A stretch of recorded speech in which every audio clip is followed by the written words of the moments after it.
अस्सलाम वालेकुम, मैं हूं इमरान आज़म और मेरे साथ मौजूद हैं अदील सरफराज। नाज़रीन, आज एक नहीं, दो नहीं, तीन बड़ी ख़बरें हैं और ये तीनों ख़बरें जो है supreme court of Pakistan, Islamabad high court और जो मातहत अदालत है ATC उससे जुड़ी हैं। और ये तमाम इन ख़बरों का जो मरकज़ है वो पाकिस्तान तहरीक इंसाफ है, जहाँ पे आज जो है आप कह सकते हैं कि 9 मई के जो वाक़यात थे, जो इल्ज़ामात थे, उनका एक तरह से ड्रॉप सीन हो चुका है। तो फिर इसके साथ हुकूमत ने नई तैयारी पकड़ ली है तहरीक इंसाफ को ज़ेर एताब लाने के लिए। और अब हुकूमत की तमाम तर तवज्जो जो है वो 26 नवंबर के जो वाक़यात हैं उस पर मरकूज़ दिखाई देती है। अदील सरफराज हमारे साथ मौजूद हैं। पहले तो अदील सरफराज साहब बात करेंगे सुप्रीम कोर्ट की। आज सुप्रीम कोर्ट में आप मौजूद थे, अहम तरीन समातें हुई। क्या 9 मई अब अपने इख्तिताम को पहुंच चुका है और इसके बाद जो है हुकूमत के पास क्या 26 नवंबर के अलावा इमरान खान PTI को अंदर रखने के लिए कुछ नहीं बचा? देखें सरदार साहब, बहुत बहुत शुक्रिया आपका। मैं तो समझता हूं कि इस वक्त तो जो हुकूमत है या मौजूदा रजीम है, इस्टेब्लिशमेंट है, ये तमाम टिके हुए हैं 9 मई के बयानिया के ऊपर। और 9 मई का बयानिया पहले हमने देखा फौजी अदालतों में जस्टिस इजाज़ुल एहसन की सरबराही में 5 रुकनी बेंच ने उस वक्त एक बयानिए को काफ़ी हद तक डेंट डाला था। बाद अज़ां हुकूमत ने इंट्रा कोर्ट अपीलें दायर की और फिर इंट्रा कोर्ट अपीलें आ गई। फौजी अदालतों का मामला एक साइड पर चलता रहा, मगर साथ पैरेलल भी इंसदाद दहशतगर्दी की अदालतों से हाई कोर्ट से मामला सुप्रीम कोर्ट तक आए। सुप्रीम कोर्ट ऑफ पाकिस्तान में हमने देखा जूं मुकदमात आगे आते रहे, मेरिट्स पर जिस केस में भी बात हुई है वो केस खारिज ही हुआ है, ठीक है, या ज़मानतें हो गई हैं।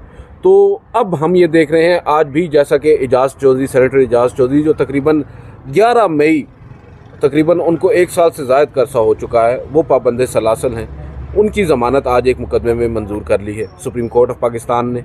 और इसी तरह एक और MPA हैं हाफिज़ फरद साहब, उनकी भी ज़मानत मंजूर कर ली है सुप्रीम कोर्ट ऑफ पाकिस्तान ने ही 9 मई के मुकदमात में। तो ये एजाज चौधरी वो हैं जिनके लिए बार बार प्रोटेक्शन आर्डर जारी हुए, चेयरमैन सेनेट ने जारी किए, वो नाराज़ भी हुए, इजलास की सदारत भी छोड़ी, लेकिन पंजाब हुकूमत ने और जो रियासत ने उन्हें पेश नहीं किया सेनेट इजलास में। और आज भी सुप्रीम कोर्ट ऑफ पाकिस्तान ने भले उन्हें ज़मानत एक मुकदमे में दे दी है, दीगर भी बहुत से मुकदमात हैं उन पर।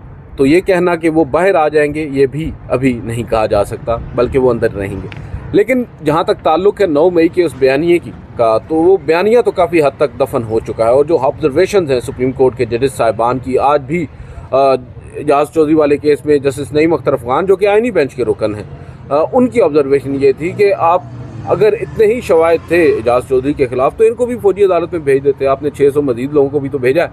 तो हमें ये नज़र आ रहा है कि जो अदालत है सुप्रीम कोर्ट ऑफ पाकिस्तान है, उसमें 9 मई का मामला रियासत जो है उसको डिफेंड नहीं कर पा रही, उनको वहाँ पर काफ़ी बड़ा डेंट पड़ा है। पहले हमने देखा जस्टिस इश्तियाक इब्राहिम, दीगर जस्टिस सलाउद्दीन पंवर वगैरह, इन्होंने कुछ ऑब्जर्वेशंस दी गुज़िश्ता हफ्ते, और इस हफ्ते ये 2 बड़े फैसले आए हैं। तो ये कहना गलत नहीं है कि 9 मई का जो बयानिया है उसमें से हवा निकल रही है, मगर साथ ही जो आज की बड़ी खबर है वो ये है कि अब हुकूमत ने तमाम तर तवज्जो मरकूज़ कर ली है 9 मई के बाद से 26 नवंबर पर। जैसा कि मैंने वीडियो के आगाज़ में कहा कि 9 मई के ऊपर इत्तेफाक कर रखा था इस हुकूमत ने, इस इस्टेब्लिशमेंट ने, अब उन्होंने नज़रें रख ली हैं 26 नवंबर पर। उन्हें अब मालूम है कि 9 मई वाला जो ड्रॉप सीन है वो तो हो चुका, सज़ाएँ फौजी अदालतों से भी हो गई और दीगर अदालतों से भी अब ज़मानतें होना शुरू हो चुकी हैं। तो ख़बरें जब ये आती हैं कि 9 मई के मुल्ज़िमान बरी हो रहे हैं तो उससे जो हुकूमती बयानिया वो कमज़ोर पड़ता है। उन्हें एक और बयानिया चाहिए। 26 नवंबर को यहाँ पर फायरिंग हुई, जो कुछ हुआ आप भी यानी शायद उसमें जो आज ATC की अदालत है रावलपिंडी की, उसमें बड़ी अहम तफसीलात हैं। आज सर तकरीबन 1074 ऐसे मुल्ज़िमान हैं जिनकी दरख्वास्तें थी ज़मानत की, वो अदालत ने आज खारिज कर दी हैं। 1074 नाज़रीन। तो आप अंदाज़ा लगा लें कि हुकूमत जो है उसने अब तमाम तर अपनी तवज्जो इस जानिब मबज़ूल करा ली है।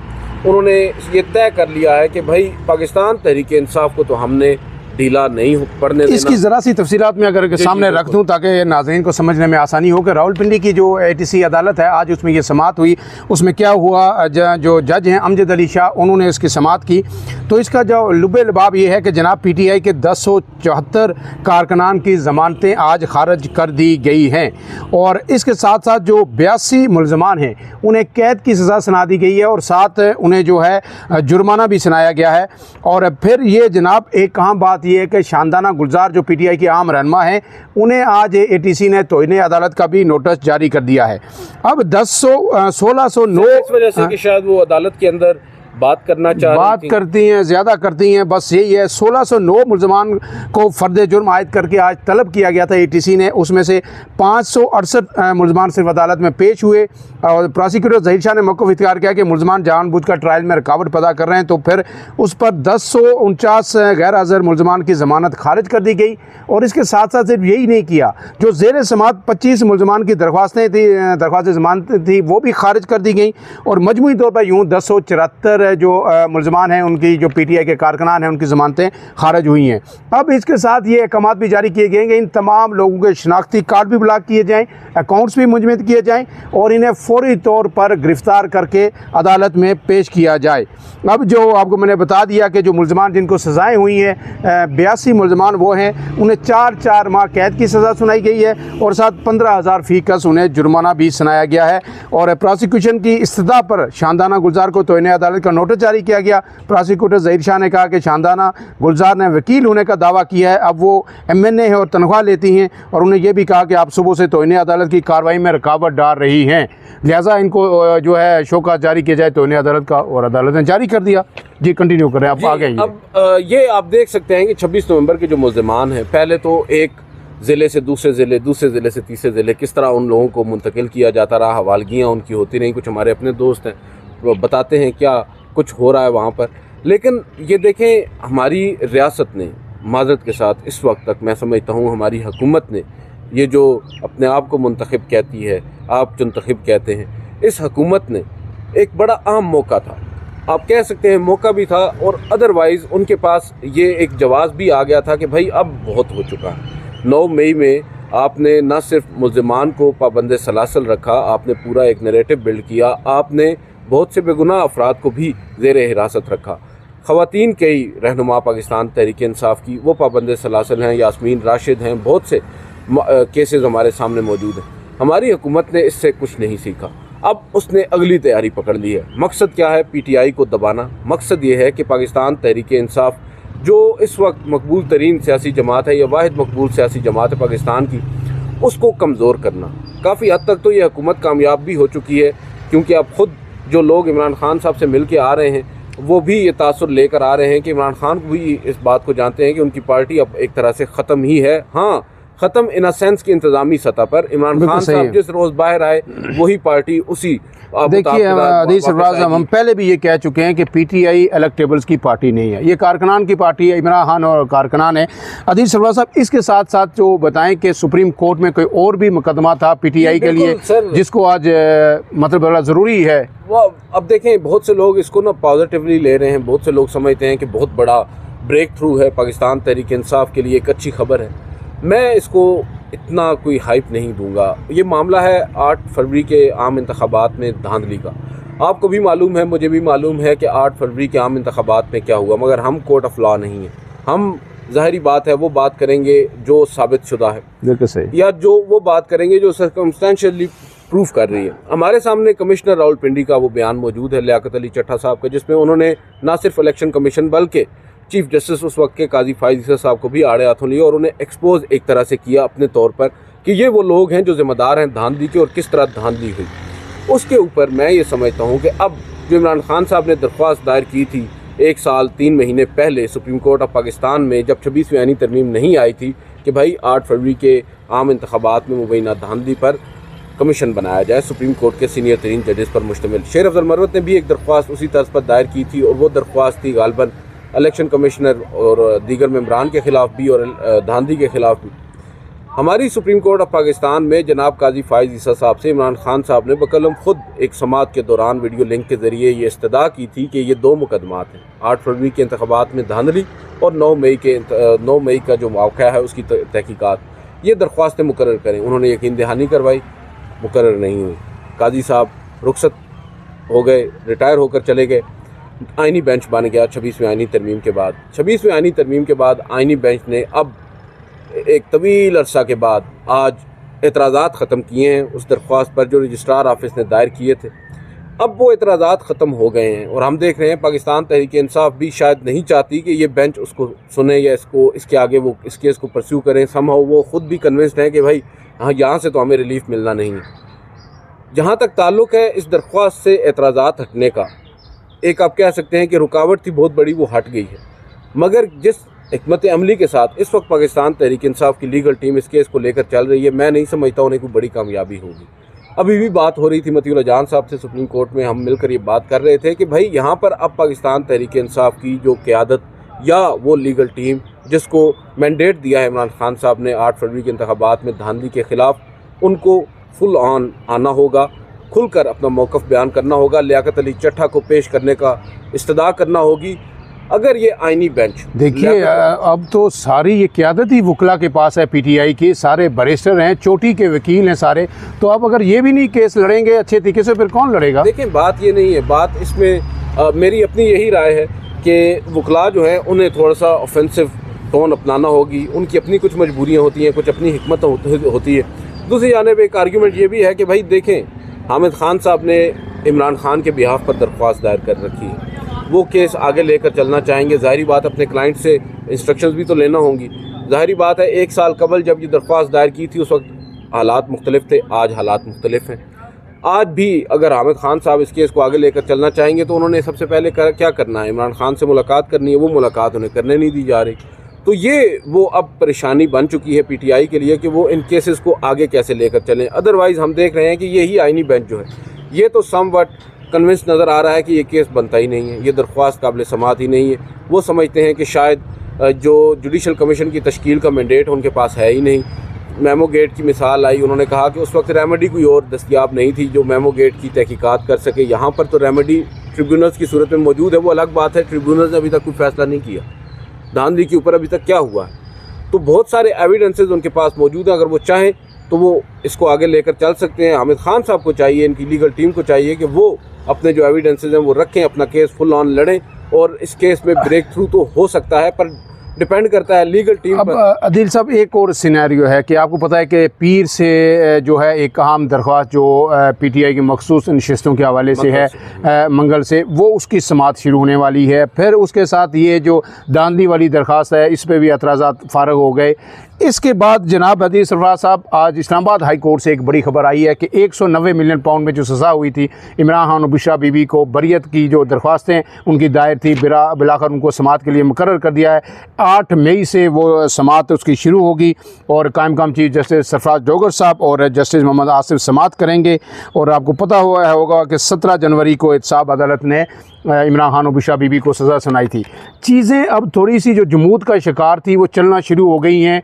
क्या जो एक बाज़गश्त कहीं से हमें सुनाई देती है कि शायद कोई अगले 2 से 3 माह तक ये चीज़ें मज़ीद अगर सम अप नहीं भी होती, कंक्लूड नहीं भी होती, तो जून के बाद तक जो है काफ़ी सारे इमरान खान को केसेस से रिलीफ मिल सकता है। क्या उसी जानिब ये पेशकदमी है या फिर ये जो है ना ऐसे ही रूटीन प्रोसेस है जो काफ़ी डिले हुआ है, तो अब जो है कुछ 2 कदम चलना शुरू हुआ है?